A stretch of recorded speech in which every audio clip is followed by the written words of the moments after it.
Okay, Coach, let's start with just your first impressions of this year's team with a week prior to you starting the season. Yeah, I think this year is pretty exciting. We have an entirely new pitching staff, plus we have some new hitters, but at the same time, with that, we still have plenty of returners, starting returners. So we have a little bit of a mix of new faces along with the returners that will help lead us to where we want to go. You talked about your returnees. We returned 7 of the 8 position starters. And among the senior returners, you've got plenty of veteran leadership with what will be 2 4-year starters, 1 3-year starter, and then a couple of junior college transfers who will have started both their years here. How does that add in and help with the team as you go into a new season, especially with the new pitching staff? Oh, I think it helps tremendously. We've been talking a lot to the young ladies about, our theme this year is just grit and being gritty women, and just the leadership of being able to show those young ladies what it means to have grit and to be gritty women, and continue through and persevere through things when they're gonna fail. We tell them it's okay, you're gonna fail. How do you bounce back from those failures, and what are you gonna learn from it, and how are you gonna get better? And I think that's what that leadership will be able to bring. They have all failed at one point or another in their careers here at Francis Marion, and how did they bounce back from those failures? Talk a little bit about 2 of your seniors, Taylor Johnson, shortstop, and Chelsea Welty at catcher.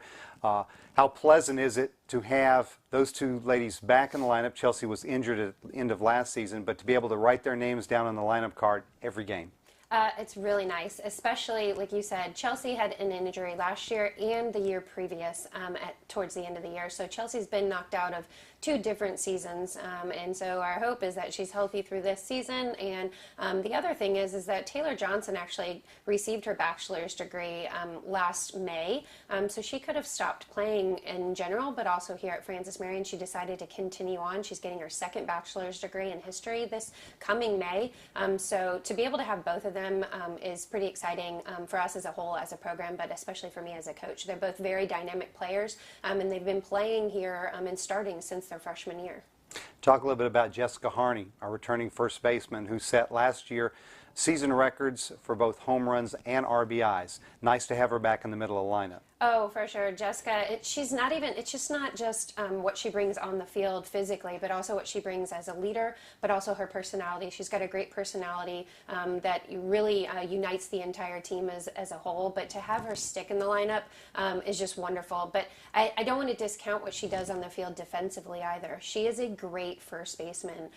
So for our younger players to be able to see what she does on the field is something that we cannot replace.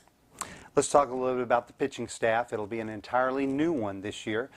Talk about those people that you're going to be looking to log innings in the circle. Yeah, so Caitlin Ellard, she's a sophomore transfer for us. I think she's going to be able to do a great job for us. She has all the tools. She can throw a variety of pitches, which is really nice. We don't have to rely on just 1 or 2. I tell the young ladies, if we can have 3 solid pitches, we're good, as long as we can include that changeup in there. But she has a little bit more than that, which is nice. If something's not on, we can kind of go to something else. Then we also have Amy Hutchison. She is a junior college transfer, so she'll be a junior this year. She's originally from England. She is more specialized in her pitching, but she also has a very nice changeup as well, and so we love that about her. But she's also a utility player, so we hopefully will see her possibly in the outfield, maybe at third base, but also in the lineup as well offensively. And then we have Nisi Hemingway. She likes to go by Nisi. She's a local young lady from about 30-45 minutes away from Conway, South Carolina. We're very excited what she can do. We're working a lot on just boosting up her confidence and just letting her know how great she is, because she does have some really great tools on the mound. She's also a potential utility player. She has the ability to play third base as well, but also she has a very big bat, and so we're hoping that she can just harness all of her athletic abilities and confidence and roll it up into a great season for us. You've talked about 3 of them right there, but talk about some other impact newcomers who may be able to contribute right away, whether it's pinch running, playing defense in the field, or taking over one of the roles in the batting lineup. Yeah, I think one of our surprise new players is Angela Buccilli. She's a transfer, a senior transfer, so we don't get those often. It's happened twice in my career. But she has just been welcomed by the entire team. She has a great personality. She has a good, strong softball IQ. She also wants things. She really will work hard for it. She has a variety of positions that she could play for us. Most likely, I see potentially third base or second base for us. She's barely 5 foot. I think it's listed as 5'1". I'm not sure if she's there, but people will discount her offensively at the plate because she does swing the bat from the right-handed side. But she also has the ability to put the ball out. She knows it's not her job. We talk to the young ladies a lot about what their job is for us offensively, and she knows that's not her job, but she does have that ability too. And we also have Addie May.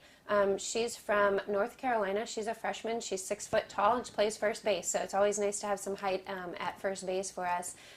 So she's going to be able to, and she brings a tremendous bat. And again, one of those things just as a freshman, hopefully we can harness all that. But she has the ability to do some great things offensively for us. And like I said, I think she'll do real well with having Jessica there to kind of nurture her through this process a little bit. As we mentioned, we're only less than a week away from the season opener. What are some of the strengths as you look at this squad for 2019? I would say our leadership, our senior leadership again, but just our returning leadership, but also offensively. I think this is something that we're going to rely on, and the young ladies are hopefully going to come through. When we scrimmage, I always say as a coach, if our pitchers do well, I'm upset at our offense, and our offense does well, I'm upset at our pitchers. But they're really showcasing some really good things, whether it's being patient at the plate, having some nice hits, and then also just the ability to put the ball out as well. We're going to be able to hopefully recreate, if not surpass what we did last year. I think I was averaging about 6 runs a game or so. So if we can keep doing that, we're going to be able to help our pitchers out. I was going to say that allows your new pitchers, your young pitchers, to develop and not have to worry about throwing a one-hitter every time out. Correct, yes. And when you put that pressure on a pitcher, I mean, softball is intended to be a lower scoring game, but when you put the pressure on the pitcher, then it really can weigh on them, putting all that on their shoulders. And so, yes, being able to have an offense to be able to create those runs and those situations for them is going to help out a lot. Obviously, the goal of every team is to win the national championship every year. But what are some of the realistic goals that you look at and you talk to your team as you get ready to enter this season? I think just going back to what I was saying before, is just really being gritty women and just really understanding, like, if we have a falter, if we do something, and I'm not talking about losing a game, I'm talking about we strike out or we have an error or, we have a bad inning, whatever it may be, that we figure out how to bounce back from those things. Again, having the newer pitchers on the mound of how do we deal with our pitchers if they give up a home run or something like that, but how are we going to incorporate those type situations into how we play? And then the other thing, just in general is, to do well in the conference, and then also to help out, just our pitchers, again, like talking about that. We want to be able to produce runs. It's fun to produce runs. And so we do have some young players that can also do some good things for us base running. And so I'm excited to see what they will do and help out to get to that spot that we want to be. Are you excited? Another season is here. Getting ready to throw the first pitch out Saturday. Are you excited? Yes, we're more than excited. I mean, it's a whole fall of playing and practicing, more practice than actual playing, and then all of a sudden we get back, which is awesome that we have this ability and this time to be able to spend on our players, to hone them in and get them where we want and fundamentally sound, hopefully. But now 3 weeks in, and we're just still practicing. We're just playing ourselves, and so it's really fun. It gets tiresome even for me as a coach. I want to play a game already. So we're going to get to a spot, though, where it's going to be like, wow, can we practice again, because we have so many games. But yes, Saturday is very exciting for us.